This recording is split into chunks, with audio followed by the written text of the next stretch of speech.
حضرت عیسیٰ علیہ نبینا علیہ الصلوۃ والسلام کی خدمت میں ایک شخص حاضر ہوا. آپ اللہ کے نبی ہیں. آپ سے کہا حضور میں آپ کی خدمت میں رہنا چاہتا ہوں, میں آپ کی خدمت گاروں میں رہوں گا, آپ کی خدمت بھی کرتا رہوں گا, صحبت سے بھی برکتیں لیتا رہوں گا. آپ نے کہا ٹھیک ہے. آپ علیہ الصلوۃ والسلام نے اس کو اپنے ساتھ لیا, ایک سفر پر روانہ ہو گئے.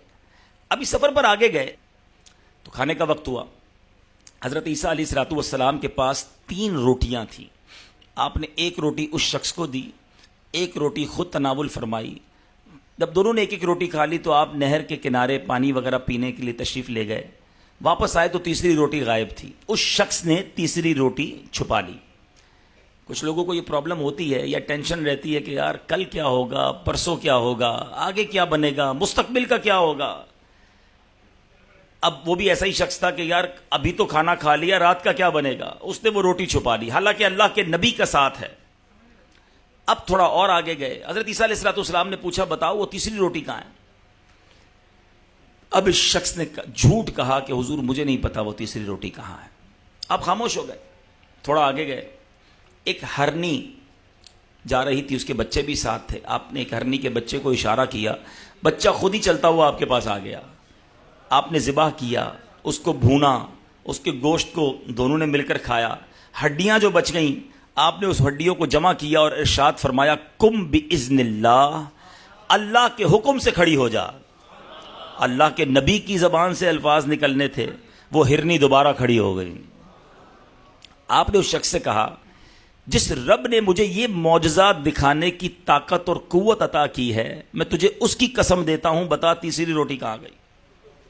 وہ شخص کہتا ہے حضرت ایک جھوٹ بول دے نا انسان, پھر اس کو بچانے کے لیے کئی جھوٹ بولنے پڑتے ہیں. پہلی باری میں سچ کہہ دے تو ہر بار آسانی رہتی ہے. کبھی ایک بار جھوٹ بولا ہوگا, اب اگلے کوسچن پر دوسرا جھوٹ بولنا پڑے گا, تیسرے پر تیسرا جھوٹ, کیونکہ پہلی فائل ہی غلط کھول دی نا.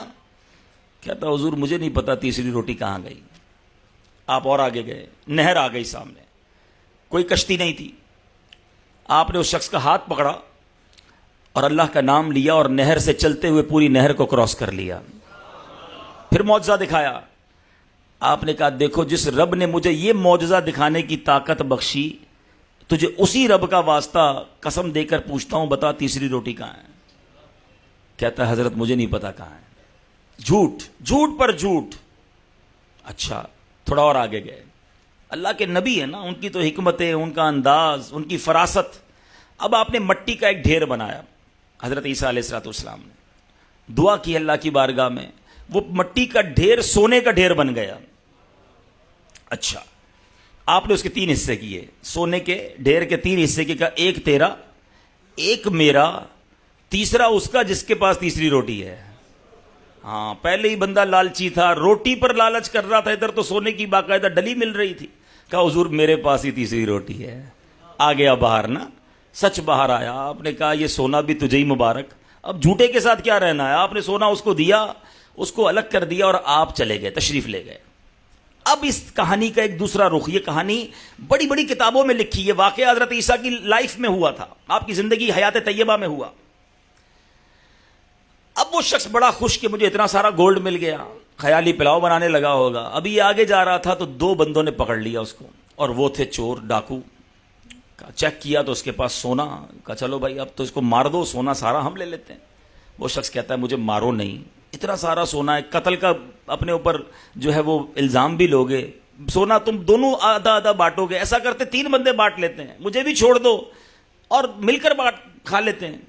ان کو بھی سمجھ آ گئی بات کہ 50% کی جگہ 33% تو مل ہی جائے گا نا, کیوں قتل کریں. تینوں نے آپس میں اس کو ڈسٹریبیوٹ کر لیا. اب خیال آیا کہ بھوک لگی ہے, کھانا کھاتے ہیں. ایک تینوں میں سے ایک کو تھوڑا سا سونا دیا کہ جاؤ اس کو بازار میں بیچ کے اچھی سی روٹی مضبوط کھانا لے کر آؤ, سب مل کے انجوائے کرتے ہیں, کھانا کھاتے ہیں. وہ کھانا لینے گیا, سارے لالچی تھے, سارے جس کو آپ کہیں دنیا ہی کی ہوس تھی. جو گولڈ جو سونا لے کر روٹی لینے گیا نا, وہ کہتا ہے یہ جو پیچھے 2 بندے ہیں نا, اگر میں کھانے میں زہر ملا دوں یہ دونوں کھا کے مر جائیں گے, سارا سونا میرا ہو جائے گا. آئیڈیا اس کو کلک کر گیا, اس نے کھانا پیک کیا, اس کے اندر زہر ملایا. ادھر پیچھے 2 سوچ رہے ہیں یہ جو کھانا لے کر آئے گا نا اس کو مار دیں گے, تو ہم دونوں مل کے آدھا آدھا سونا لے لیں گے. ایک کے بعد ایک بیڈ پلان, ایک کے بعد ایک لالچ. اب جناب یہاں بھی پلان سوٹ ہو گیا, آنے دو, اس کو مار دیں گے. اب جب وہ بندہ کھانا لے کر آیا ان دونوں نے مل کر اسے مار دیا. جب اس کو مارا کہا چلو اب ذرا رج کے, تواڈی پنجابی وچ کہتے ہیں رج کے کھاتے ہیں. تو جب وہ رج کے کھایا تو اس میں زہر تھا, یہ دونوں بھی مر گئے. سونا وہیں پڑا رہ گیا, لاشیں وہیں پڑی رہیں. حضرت عیسیٰ علیہ السلام کچھ دنوں کے بعد آفٹر فیو ڈیز وہیں سے گزرے, واپس آ رہے تھے, دیکھا 3 لاشیں پڑی ہیں سڑی گلی, اور وہ سونا جو آپ نے چھوڑا تھا وہ ویسے کا ویسے ہی پڑا ہے. پھر آپ نے اپنے رفقا کو, اپنے ساتھیوں کو بلایا اور کہا یہ دنیا ہے, یہ دنیا دھوکہ ہے. انسان جس کے پیچھے بھاگتا ہے وہ یہیں رہ جائے گی اور وہ قبر میں پہنچ جائے گا. اے میرے میٹھے اسلامی بھائیوں, یہ واقعہ بظاہر تو ایک واقعہ ہے, مگر اس کے اندر کیسا میسج ہے. لالچ لالچ لالچ, ہرس, گریڈ, اور مل جائے کسی طرح, اور یہ چیزیں میرے پاس آ جائے. اور ان تمام چیزوں کو حاصل کرنے میں انسان بعض اوقات اتنا لالچی, حریص, اور اس کی آنکھوں پر ایسا دنیا کا پردہ آ جاتا ہے کہ وہ کہتا ہے اگلے کا بیڑا غرق ہوتا ہو تو ہو جائے, میرا بھلا ہونا چاہیے, میں خوشحال ہو جاؤں, میں مالدار ہو جاؤں, میں انجوائے کروں, میں پلیجر والی لائف گزاروں, میری بلا سے کسی کا جو ہونا ہو جائے. یہ وہ غلطی ہے, یہ وہ جو گریڈ, جو لالچ ہمارے دلوں میں پھنسی ہوئی ہے. پھر مال کمانے کی لالچ تو ایسی ہے جس میں انسان اس قدر آگے بڑھ جاتا ہے کہ نہ اپنے کو دیکھتا ہے, نہ پرائے کو دیکھتا ہے, نہ حلال کو دیکھتا ہے, نہ حرام کو دیکھتا ہے, نہ جائز دیکھتا ہے, نہ ناجائز دیکھتا ہے, نہ کسی مسلمان کا بھلا دیکھتا ہے. اس قدر بری باتیں ہو رہی ہیں اور ایسی باتیں سامنے آتی ہیں. ایگزامپل کے طور پر اسی شہر کے بارے میں سنا تھا نا کہ گوشت کی بجائے کیا کھلایا جا رہا تھا. یہ کیا یعنی مرنا نہیں ان لوگوں کو کہ جو لوگ چند سکوں کی خاطر حرام گوشت کھلا دیں گے. دوائیوں کے اندر ملاوٹ, کھانے کی چیزوں کے اندر ملاوٹ, اینٹی بائیوٹک یا وہ دوائیں جو جان بچانے والی ادویات کہلاتی ہیں, چند سکوں کی خاطر اس میں بھی لوگ ملاوٹ کرتے ہیں. پچھلے دنوں کے اسکینڈل پکڑا گیا کہ جس میں بلڈ جو مریضوں کو دیا جاتا ہے اس بلڈ کے اندر ملاوٹ. یہ کیا ہے؟ یہ لالچ ہی تو ہے نا کہ یہ چند سکے حرام کے کمانے والے سوچتے نہیں کہ مرنا ہے, اللہ کو جواب دینا ہے, یہ پیسہ آ تو جائے گا مگر میرے لیے کتنی بڑی بربادی لائے گا. جو ظلم کر کے پیسہ کماتے ہیں, جو رشوت کا پیسہ کماتے ہیں, جو اللہ کو ناراض کر کے پیسہ کماتے ہیں, وہ سوچتے کیوں نہیں کہ پیسہ ہی سب کچھ نہیں.